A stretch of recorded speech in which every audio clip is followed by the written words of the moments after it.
1947 में देश आजाद होता है, लेकिन सुशासन क्या होता है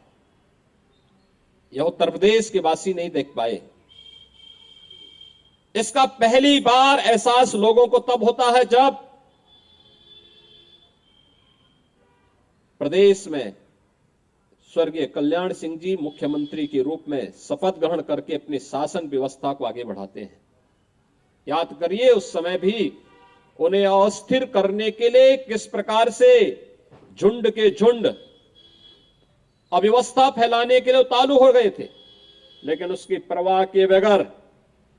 उन्होंने अपनी सरकार को तिलांजलि दी श्री राम मंदिर निर्माण के लिए। आज वो सपना साकार हुआ है तो सरदेव बाबूजी की आत्मा को भी असीम शांति प्राप्त हो रही होगी कि उनका जो सपना था वो सपना साकार हुआ है। अयोध्या में श्री राम जन्मभूमि पर भगवान श्री राम का भव्य मंदिर का निर्माण का कार्य आज संपन्न हो रहा है। बहनों और भाइयों, यही है दूरदृष्टिता। जो सपना देखा था वो साकार हो गया, वो सपना साकार हो गया। पंडित दीनदयाल उपाध्याय के जिस एकात्म मानवतावाद को उन्होंने राष्ट्रीय स्वयंसेवक संघ की पाठशाला में सीखा था, उसको जमीनी धरातल पर उतारने का काम भी किया। उस समय के अन्नदाता किसानों के लिए उनके द्वारा घोषित योजनाएं हो, नकल विहीन परीक्षा के माध्यम से उत्तर प्रदेश के युवाओं के भविष्य को उज्जवल करने के उनके द्वारा चलाए गए अभियान का हिस्सा हो, या शासन की शुचिता और पारदर्शिता कैसे होनी चाहिए, यह भी लोगों के लिए उदाहरणीय है, अनुकरणीय है। आज ही के दिन 1932 में जनपद अलीगढ़ के एक छोटे से गांव में एक सामान्य किसान परिवार में सरदेव बाबूजी का जन्म होता है। बचपन से ही, बाल्यकाल से ही देश की आजादी की लड़ाई को देखने का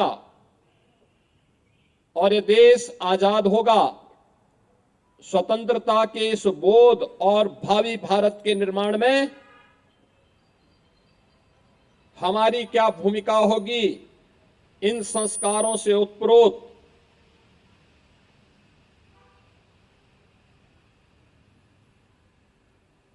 बालक कल्याण सिंह ने उस समय राष्ट्रीय स्वयंसेवक संघ के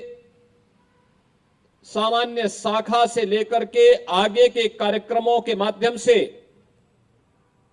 अपने आप को राष्ट्रभक्ति के जिस सांचे में ढाला था,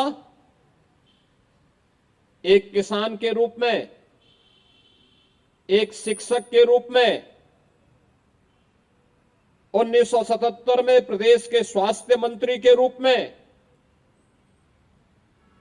एक विधायक के रूप में, सांसद के रूप में, 2 बार प्रदेश के मुख्यमंत्री के रूप में और 2 राज्यों के राज्यपाल के रूप में उनकी कार्यकुशलता,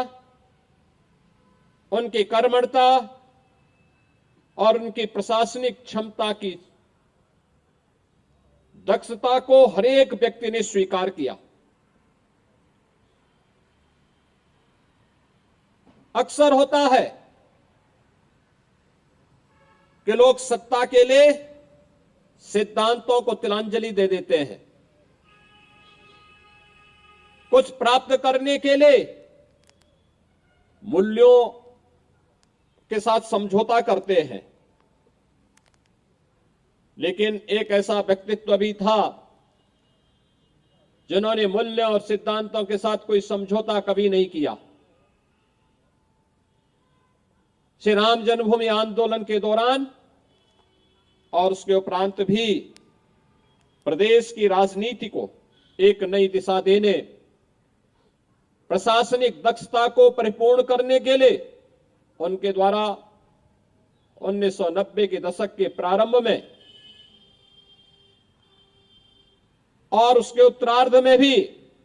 जो प्रयास प्रारंभ किए गए थे वह एक नए उत्तर प्रदेश का दर्शन कराता है।